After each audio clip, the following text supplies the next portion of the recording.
Welcome back, my friends, to the Sweet Spot, where IT leaders share the insight with other leaders and others that want to lead. My name is Carlos Vargas, and as in every week, I have my two co-hosts, Howard Holton and Paul Lewis. How's it going? Hey there. Hello, hello. We're back again, live. What'd you guys do over the weekend? I was still in Vegas till the wee hours of Saturday morning or Sunday morning. And then I'm back home for a day. And then Carlos and I are traveling to Montreal tomorrow. We're out and about. Oh, I see. So you didn't get going to to Montreal. Galaxy then, I take it. Is there any good coffee in there? In Montreal? Yeah. No, it's regular coffee. I need to bring some cafecito. No, we'll get some Tim Hortons, though. There you go. Yeah, they inherited their language from the French, but their coffee from America. No, we have Canadian Tim Hortons. That's American coffee, sir. There's nothing different about that. That is just a bog standard cup of Joe. Better than Starbucks. Starbucks burns all their coffee, but it's still just coffee. That's true. So I went and saw Guardians of the Galaxy 3 over the weekend. I saw it 2 times. Yeah. 2 times. It was phenomenal. But have you been on the Guardians of Galaxy ride, Cosmic Rewind? Of course I have. Mm-hmm. That is, I think that's the best Disney ride. It's pretty spectacular. Yeah. My wife has having severe vertigo when we went to Disney, and so she rode that ride with severe vertigo. Still, when she got off, she had to sit for 25 minutes until the world stopped spinning. She still says she would love to go on that ride again. That was still the best ride she ever went on. She still loved the whole experience, even with the vertigo. Right. Nice. And watching the movie reminded her of the ride. Yeah. Plus it was good 80s rock. But it was, I think it had the best soundtrack of the 3 films. I think if Marvel only ever produced those 3 films, they still would have beaten the entire DC catalog. And I think they're just flat good movies, right? Really good soundtrack, really good characters. Somehow they take these big kind of universe breaking villains and make the story still a small story. And how do you rate the 3rd film as compared to the first 2? I think if you take it outside of the building, right? The first one always gets a ton of credit from me because it built the team, the people, the characters, and their interrelationships that set the foundation. But if you take the foundation building apart, I think it's the best one of the 3. Right? And in the foundation building in the first is the best of the 3. It's really good. They never took the kind of cheap out, right? Like this is the first time we get to see Gamora back after kind of what happened in the prior films and kind of her change. I don't want to spoil it for anybody who's not watched a Marvel movie in the last 7 years. Yeah. But if you're still unaware, I won't, no spoilers. But they had infinite opportunities to take kind of the cheap path with her and chose none of them. The character development for every character was strong and fantastic. The character development for the group as a whole was fantastic. If you're a animal lover, be prepared to cry your eyes out. Oh, somebody dies. And there's a kind of a reveal at the end that's kind of a welcoming to the universe, welcoming to the team that I don't know how they thought to pull it off that way. So where you're telling me it was all a dream and this actually took place one evening in 1987. And... That would be amazing, but no. No. They did a little filmmaking trick that maybe we can discuss in a few weeks when you guys have watched. That I thought was such an incredibly good storytelling trick. I can't believe I can't believe they wrote it in. It's not that it wasn't tricky to pull off, but it was brilliant in the way they did it. And because you haven't seen it and it's brand new, so our enormous audience hasn't all seen it either. I don't want to do any spoilers, but let's say after you guys have seen it, we'll talk about it and decide if we include it in a future episode or not. All right. I have to go and watch it again. I watched it this weekend, but I don't know what you're talking about. Watch it again. Yeah, it's there. It's not. It's the thing is the brilliance of it. I think was the subtlety, not that it happened. I think everyone noticed that it happened. I'm not sure everyone connected the brilliance of what happened to the story that we've spent. I mean, they're 3-hour movies, right? So we've spent what you have to include Endgame in the Guardians of the Galaxy story. because it's critical to the Gamora piece, right? So that's 10 or 12 hours of film that we've all sat through, and they did one thing in Guardians of the Galaxy that absolutely everybody noticed, but I'm not sure you noticed the why behind it and why it was so significant and why it was so important. It was just amazing. Anyhow, well, that was 3 minutes of setup and no finished goods. Well, now I have to go watch it. I can tell you. But I also for some reason I got on a bit of a Robin Williams kick over the weekend. I'm a huge fan of stand-up comedy. Like in the back of my mind, I still kind of have this dream that I could put together a tight 5 minutes and go do stand-up somewhere. And then I get online and I watch people who are actually funny, and I just go, yeah, I can't. But I was watching Robin Williams, and he was doing this interview where he did an interview with Jonathan Winters, Johnny Carson. And to me, Robin Williams is one of the undisputed kings of comedy, right? It's Robin Williams, Richard Pryor, George Carlin, Steve Martin, Eddie Murphy, these titans of comedy that help to form what I find to be funny, right? And what was cool about this interview is back in the kind of Mork and Mindy days, right? At the time, Jonathan Winters was on Mork and Mindy. Yep. Was watching Robin Williams first, how much Johnny Carson appreciated him as a person and how funny he thought he was. But then watching Robin every time Jonathan Winters spoke, it was like he was looking at Santa, the embodiment of Santa Claus. He was looking at his hero, and you could see the kind of hero worship. And I kind of got on this path watching, like classic kind of 80s comedians. And you've honed your set? Is that what you're trying to say? No. I'm no further along in a tight 5. You're now catching rising star. We'll see you in NYC soon enough. Right. Yucks in Toronto. No. Open mic. Like I said, I wish I was funny enough to get up and tell jokes, but I don't. I don't see that coming. Like I'm funny enough for a tech audience, I think. Nice. So look, I'm doing the best I can here, Carlos. I'm not going to hand it to I have no clue what are we talking about today, but I know that some way, somehow, people think that they need to be like Superman, that they had to dodge every bullet, have laser eyes, have X-ray vision. It's true. To become a technology leader. CXO, CIO, CMO, MMO, MMA, all the letters and the acronyms together. Is that true? Yeah. Do I need to be Superman? Do I need to be so good? Or what is the deal? We talk a lot about kind of the things you do as an executive leader, right? We talk a ton about it, right? We talk about the things you do, books to read, techniques and tips and all this stuff. We don't actually talk about what it takes to be one, right? And I bring up all this other stuff to say, Steve Martin, who I find to be an absolute riot. His books are fantastic. His banjo playing I find to be hilarious. Like, who thought you could be famous playing the banjo? It's certainly in modern times. He said, if you want to be successful, you have to be so good they can't ignore you. That's correct. Right.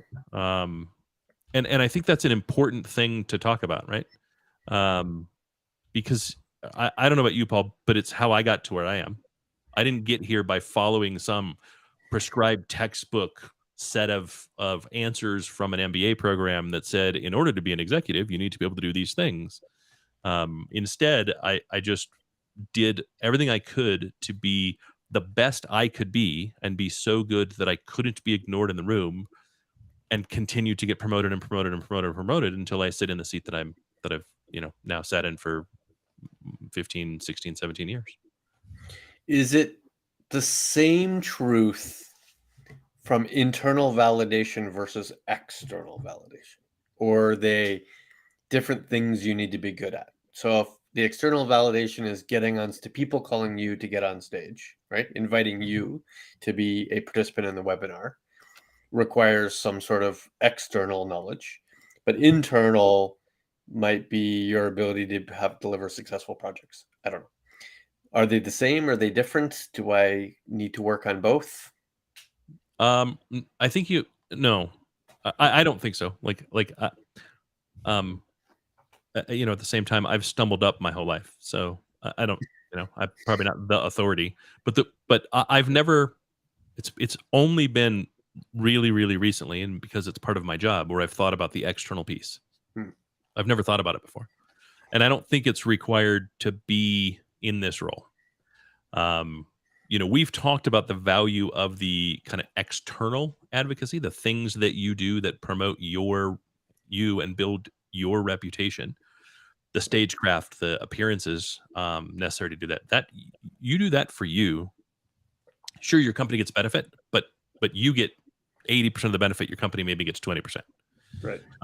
But you don't have to do any of those things to still be very, very successful. Yes. Right? Being so good that you can't be ignored, that you have to do regardless. So is this the equivalent advice that Steve Martin would give to aspiring comedians? Would you give that exact same advice to word for junior technologists? Word for word. I mean, I've always said, when people say, what do I need to do to be successful in technology? I've always said, be passionate. Right.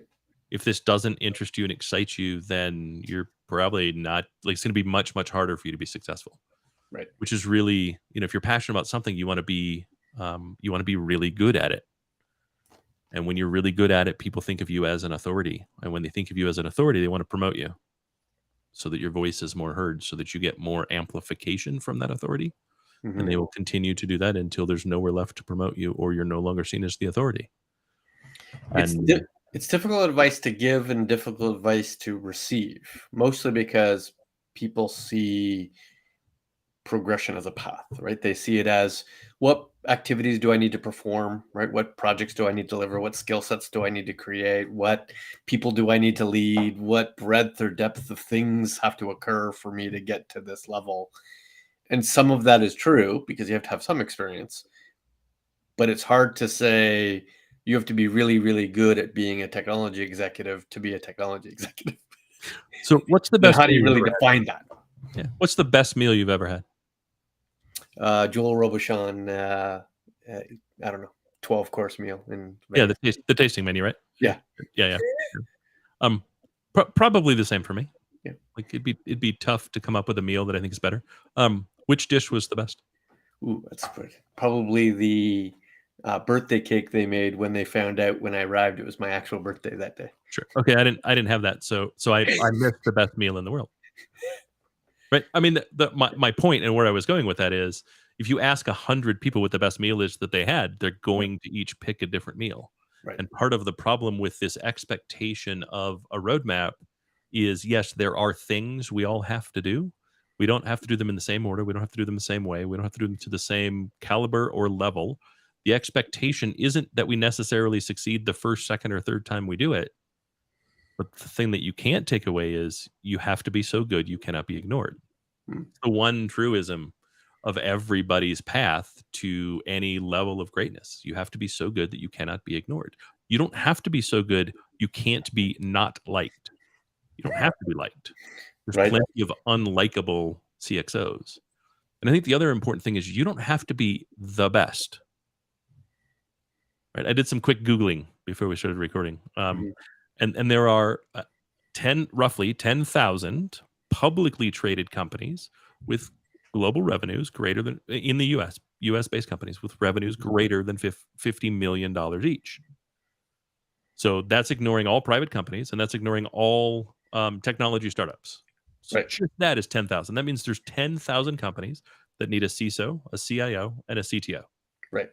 And probably are talking about a data or digital officer, probably talking about some sort of customer success officer, right? They need a CMO. Yep. They need all the C letters that exist, and I'm sure the 7 that'll be invented before we all retire. That's just public companies in the US. Right? So if we include private companies, there's at least as many private companies, at least bare minimum, right? Many private companies, right? If we look to startups, there's probably several thousand startups that don't meet the $50 million requirement. Right. And then if we look globally, there's got to be another 10,000 global companies with 50 million in revenue.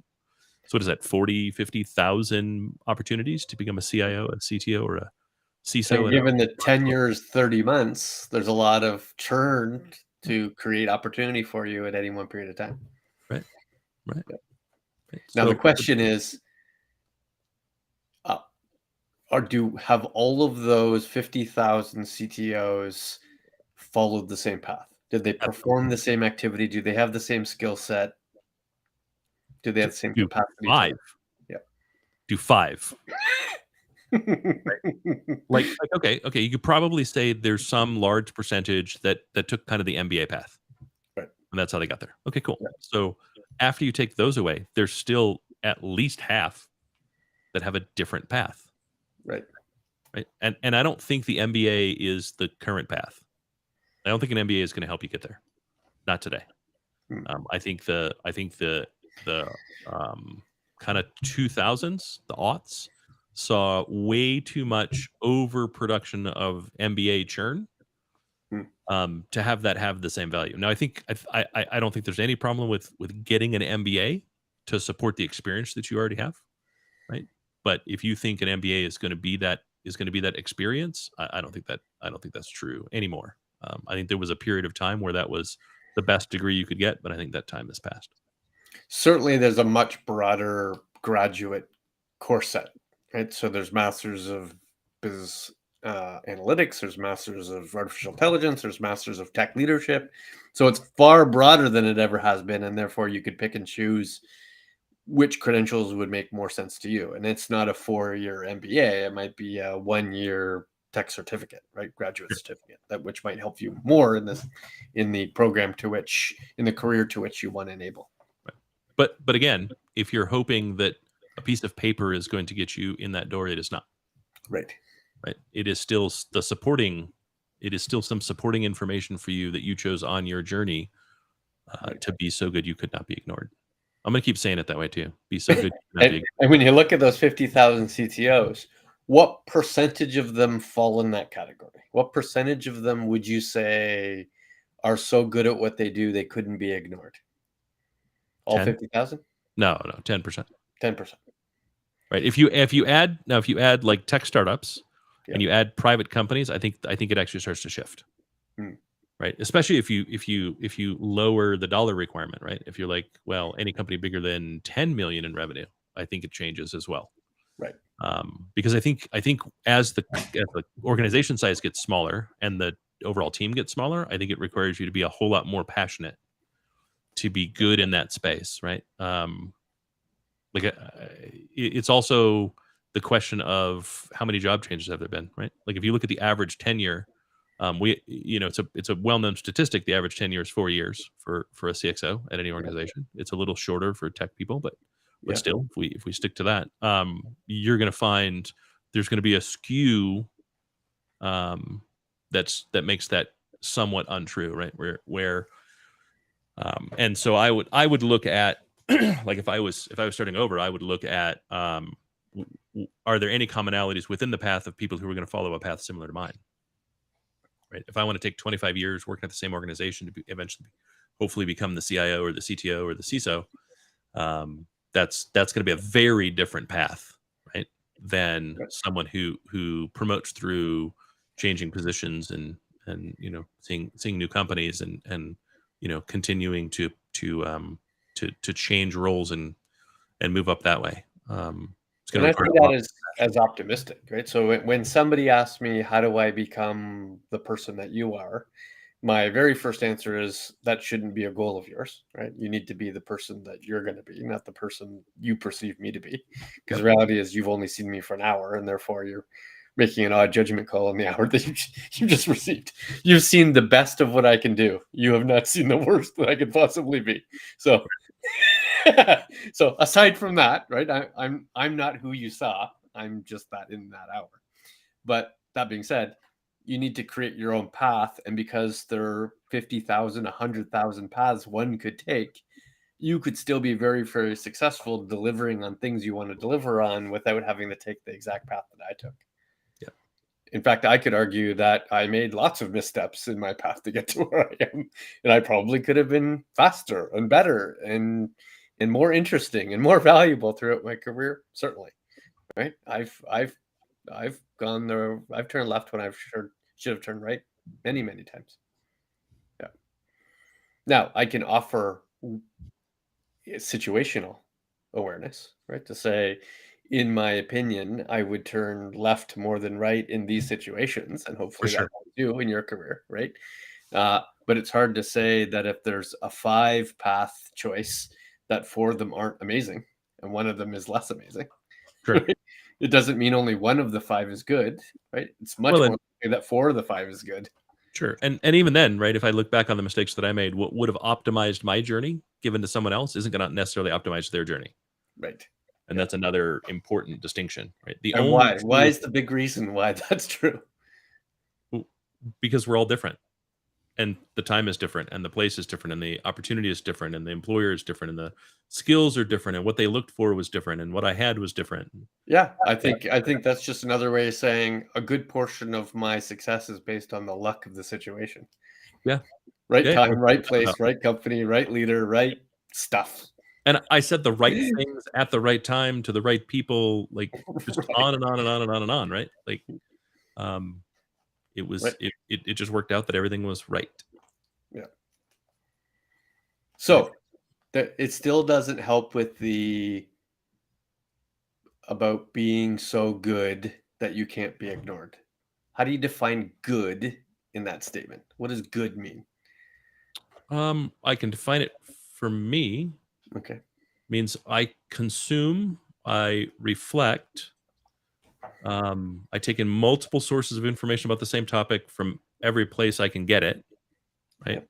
I then think about it critically to try to determine like what is reality and how applicable is it, and then I try to develop a well-informed opinion that is easy for people to understand and contains the relevant nuance. That's very internal looking, but I wonder if I were to compare Steve Martin with a lesser known comedian, I wouldn't use external KPIs. Right? So good for Steve Martin is sellout shows. Good for Steve Martin is multi-million dollar sales of his Sure, of his albums. but he can't affect those things. No, but at least it's a KPI that showcases the difference between him and someone lesser good than him. Sure. So if you're using the same math for a CTO or for what we do, what would be those external KPIs? External KPIs? Yeah. I mean, I have no. I'm not sure that's the way I would ever look at that for the purposes of this conversation. Like, Interesting. I don't measure myself based on attainment of external KPIs. Like the organization measures me that way, sure, but that's not how I measure myself. That's not how I measure my progress, my worth, my value. Like you can miss KPIs, be excellent at what you do, and simply be at the wrong organization or in the wrong position or have the wrong MBOs. But don't you think that person in front of you, that student in the room who's asking, what do it take for me to become you, is basing it on those external KPIs? So they're essentially saying to you, how do I get to be the person on stage? How do I get 10,000 followers? How do I get the LinkedIn set of skills you've been able to accumulate? How do I get 1,500 recommendations in my social network? Yeah, but I think my answer is still the same, right? Because it's all internal. Steve Martin doesn't look at I'm valid because I sold out the show. He looks at I'm valid because I'm happy with the show I put on, because I did the work. I started with, an idea of a set that was 9 pieces of 5-minute content. I went up and I did that in little tiny clubs. I took the audience feedback. I moved things around. I played with the order. I played with the length. I played with the punchlines. I played with everything until I found a set that worked. I then honed that set until it was, the knife's edge. And I played it at larger and larger and larger venues until I was at Madison Square Garden and sold out 45,000 seats. I've no idea how many seats Madison Square Garden has. Not even the slightest. I could be off by a factor of 10. It doesn't matter. But everything he did was internalized. Everything he did had to be internalized because you can't measure yourself based on external.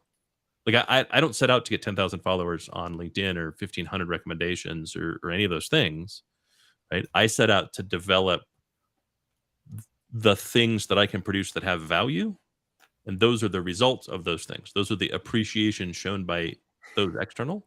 But if it didn't come, it wouldn't make me less valuable.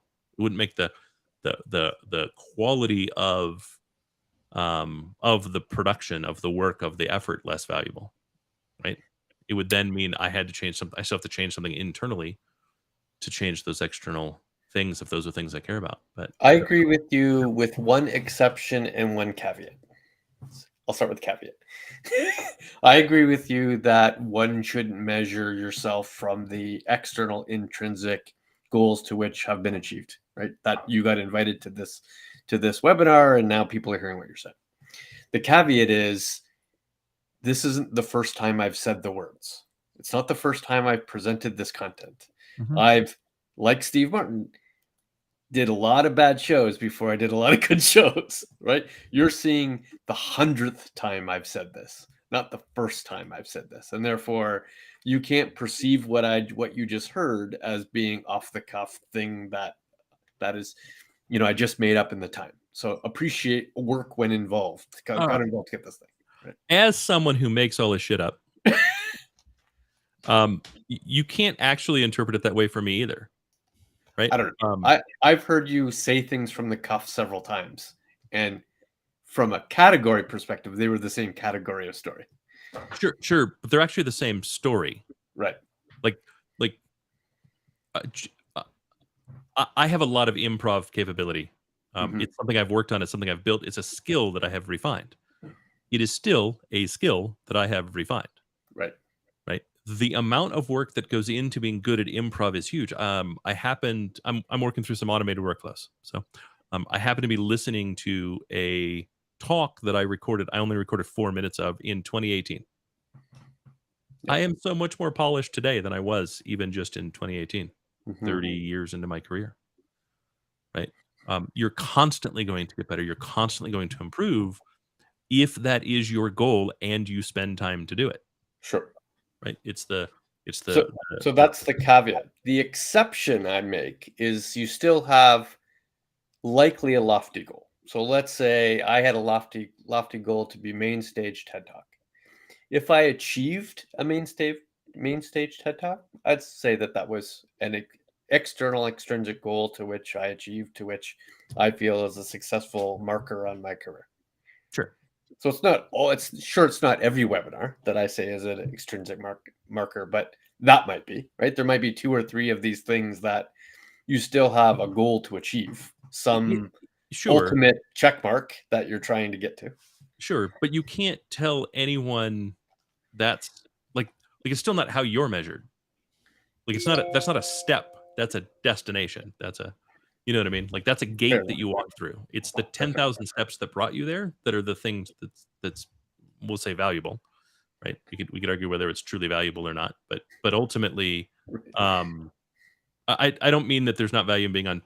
You and I have the same goal, right? We both want to be main stage at TED. What I'm saying is the infinite number of steps to become main stage on TED. I don't know that you could ever really like anybody that's written a book about it is full of shit. Right. There's so many little things that occur that allow that to happen versus not to happen. Right. It's lightning in a bottle. It's so rare that TED does an event, not TEDx, but TED does an event, right? That happens to invite, because it's invite only. You get invited to apply. You then have to write your whole talk out. It must be completely scripted. It must meet all of their requirements. Must be on time, on topic, on blah, blah, blah. Right. And you have to resonate with that topic at that time, at that place, to that very narrow audience to then even be considered for that TED talk. Right. Like so many things have to happen, right? That you and I have the same goal, but it's the 1,000 things, the 10,000 things that you do to get there that become very valuable. And I'll be honest, like I'm not gonna think my life is a failure if I didn't do that. because it's I don't need the external validation, right? I'm going to do everything I think will help prepare me so that if I'm ever in the place to have that opportunity, I'm going to be in the best place I think I can be to take advantage of it, right? But if I'm not, my life will not have been any shallower, any darker, any dimmer than it currently is. It just will be a particularly bright spot where it to happen. That's a fair assessment. Yes, I wouldn't say my career in its entirety was a failure had this not thing occurred. Yeah. I wonder if it's true outside of technology. So would an actor believe that they have not had a successful career had they not received an Emmy or Academy Award? No. No. I know people that are paid in Hollywood that have never received that still firmly hold that they are successful. They always wonder why they weren't more successful, and I think we all do. Right. Right. And so I have some experience with actors, right? And it was funny to me to see them go through the I got a role thing Right. that they went through, right? People that have been in hundreds of things, TV shows, stage plays, film, movies, films, right? Hundreds, plural. And to me as an outsider, to everybody that I know, they're extremely successful. Hmm. Right? And it looks like because of the number of things they do and their level of role, like they're not doing bit pieces, they're doing substantial pieces, that they are extremely successful by any measure that we would apply to them. And yet they apply the same measure to themselves that we apply to ourselves.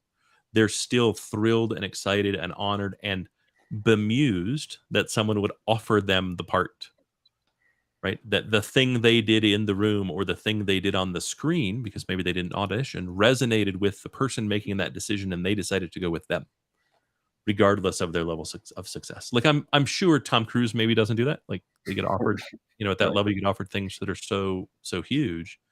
But from Tom Cruise to person who only appeared in a Colgate commercial in 1987, there's a wide variety of actors. Right. Like Simon Sinek isn't having these conversations, right? Mhm. He's Mark Ruzinovich, like I don't care who, Steve Jobs, right? Isn't having to think about these things that we're talking about, right? But they're already at the pinnacle. Yeah.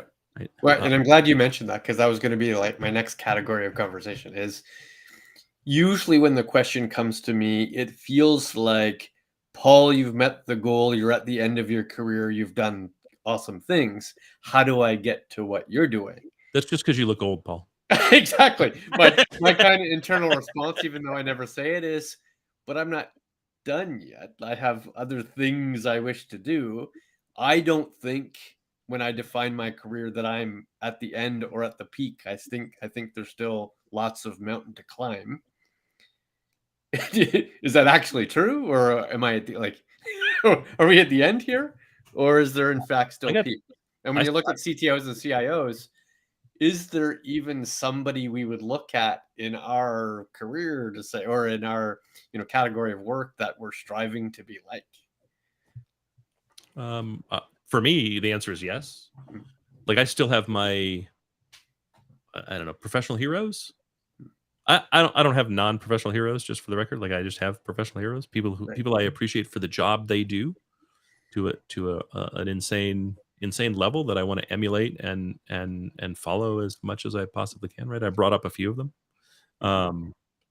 Jonathan Ives would be on that list. Steve Wozniak would be on that list. Mark Ruzinovich, for sure. Simon Sinek, just a few. Well, I got 20 years left. I've not evolved to my final form either. But I also don't spend a ton of time thinking about, like, is my career trajectory going to continue to go up? At what point will I have plateaued? Like, I don't spend a lot of time thinking about that. I spend a lot of time thinking about how do I make sure that I'm doing the best I can do? How do I make sure that I still have things to say in the room that people find to be worth listening to? Right? It's still massively internalized, right? The external validation is something I can look back on and say, I think my path is correct because the trajectory fits within kind of the desired trajectory. More people are listening to me today than listened to me, a year ago. I'm getting more opportunities and more offers than I got a year ago, and therefore the trajectory is on kind of the right path. But that's not action I take. Does height matter to you? And I'm going to use height in this circumstance to mean bigger companies, same rule. So, you're CTO of 1,000-person company, and you get offered a CTO of a 10,000-person company, then 100,000-person company, then No. a 1,000,000-person company. No. Does that matter in any way? At Right. some point, I'd like to see what it'd be like to be the CXO of a 250,000-person company, because I've not done that before. Right? Like something incredibly massive where logistics was the first, last, and almost only. Like, I'd like to see what that looks like, right? I'd like to see what it looks like to sit in the seat where the person I reported to was seen as a titan of industry.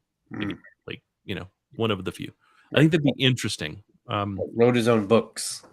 No. The Iacocca of technology. But like someone, when they speak, Wall Street perks up, listens, and takes action, right?